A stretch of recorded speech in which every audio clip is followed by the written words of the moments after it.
Back. We are on problem 11, section 1.6 of the web work. Evaluate this particular limit. Okay. Limit x approaching a, square root x minus square root a over 4 times x minus a. Root x minus root a and x minus a. That gives me a hint that I can maybe simplify this, right? Look at x minus a. This is same as saying square root x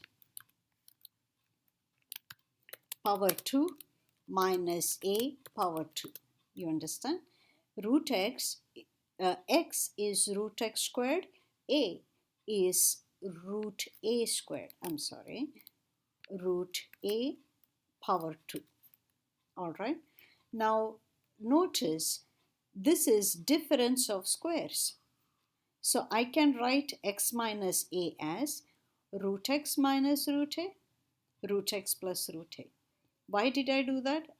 Look at the numerator. So that's what gave me the hint that the denominator should be factored using difference of squares. Well, as x approaches a, x is not a, so I can factor off these common factors. I'm left with 1 over 4 root x plus a. Limit x approaching a. Now plug in x equals a. I get a here and this is a anyway. So 1 over 4 root a plus root a, that is 1 over 4. 2 times root a, that is 1 over 8 root a. 1 over 8 SQRT a. Notice how I put all of this in a parenthesis of its own, okay? If I hadn't, then I would only be dividing by 8 and not root 8 root a, all right? Okay, SQRT is square root in web work, all right? Next problem. Fx is 4x squared plus 2. You want to find this limit. F at negative 3 plus h minus f at negative 3 all over h. Okay. So, f of negative 3 plus h minus f of negative 3 over h. If f is this function, well, I have to put in the argument or the object inside wherever I see x. So, 4 times the argument inside squared plus 2. 4x squared plus 2, right? 4 times the argument inside square plus 2, the whole over h. Now, as limit h approaches 0, if I plug in h0 here, I get the same thing here minus itself, right? So, 0 over 0, that means I should simplify. So, this is a square formula, complete square formula. Negative 3 squared, 9. 2 times negative 3 times h, negative 6h plus h squared. So what am I using? I'm using the complete squared formula, all right? In case you don't remember, a plus b quantity square is a to the power 2 plus 2ab plus b to the power 2. That's the formula I'm using. Negative 3 squared plus 2 times negative 3 times h, which gave me a negative because of that, plus h squared. All right. Now simplify. 4 times 9 is 36 minus 24h plus 4h squared plus 2 minus, don't forget this is subtracting the entire f of h, so you need these parentheses here, minus 36 minus 2. All right. So notice what happens. 36 cancels negative 36, plus 2 cancels negative 2. I'm left with negative 24h plus 4h squared, the whole over h. So almost there. I can get h common. That gives me negative 24 plus 4h over h. Cancel the h's. h approaches 0, so you can cancel the h's because h is not equal 0 yet. What am I left with? Negative 24 plus 4h. Now you plug in h, you don't get any more 0 over 0. See, up until here you would get 0 over 0.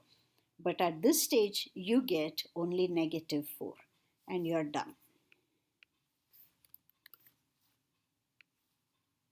Alright, next problem. Limit x approaching negative 8 of absolute value of x plus 8. Okay, you can actually plug it in, but let us also look at why you can plug it in. It is a continuous function. Do you remember the graph of an absolute function? If you have forgotten, now is the time to look it up. What is the graph of absolute value x?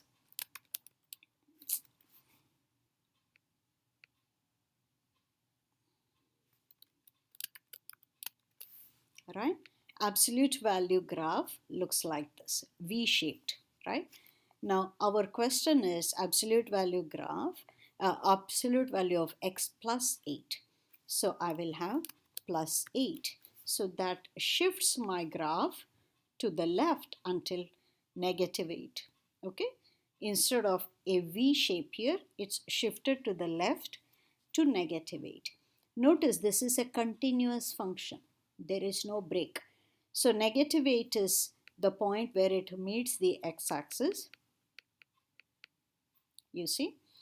And when x approaches negative 8 from the left, this branch goes down to 0. When x approaches negative 8 from the right, this branch goes down to 0. And at negative 8, height is 0. Okay, negative 8 plus 8, 0. So this is actually a continuous function. There is no breakage, right? So using this graph, we can say limit x approaching negative 8 of this function is simply 0. Alright. Now here is a similar graph. Now this is absolute value over absolute value. Now if I put in 5, I get 5 minus 5 upstairs, 5 minus 5 downstairs. So that's a bad one. 0 over 0. So I need to look for a graph or something like that, right? So let's look for a graph.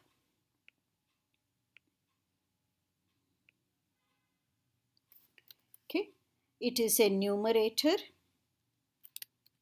over denominator. Numerator is absolute value x minus 5. Denominator is simply x minus 5. Okay, look at that graph. Okay, so whoa, what did I do?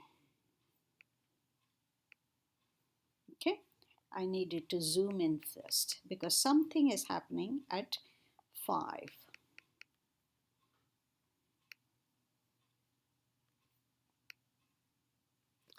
Something is happening at 5. So if I look at this graph, so at 5 there is a break. All right. So what happens at 5? At 5 you have 0 over 0, so it is undefined. So at 5 there is a gap there, there is a hole there, and there is a hole here. That's what happens, right? It is undefined, so there is no point for 5. But the two branches disagree. From the right, limit is 1. From the left, limit is negative 1. Okay, so let's see. What's the question? Question is from the right. From the right, limit is plus 1. When in doubt, something like this, look, you cannot cancel or anything because that's absolute value. You should try and plug in some number or look at a graph. Plug in some number from the right of 5 that is close to 5, 5.0001 for x, right? If you plug that in, you will see for yourself what happens. You should get answer 1. Check it for yourself, okay? So plug in x equals 5.0001 and see what happens. All right. Next problem. Here is, this is a piecewise defined function. To the left of -3, this is the rule. To the right of -3, this is the rule. Question is, what are the limits? If I'm approaching -3 from the left, so this is the rule I apply. So I plug in -3 here. So that gets me -3 plus 6. What is -3 plus 6? That's a 3. Okay. When I approach a -3 from the right, I'm to the right of -3. So I'm greater than -3. So that's the rule I apply. I get simply a 6. There is nothing to plug in. It's constant after -3. All right. Now, do these agree? They don't agree. So I don't even have to draw picture. I just think algebraically. To the left, the limit is +3. To the right, limit is 6. They disagree, so they do not. So the limit does not exist. I will put in DNE as the problem suggests. All right. So I'll stop here. So next videos will contain next solutions. Until then.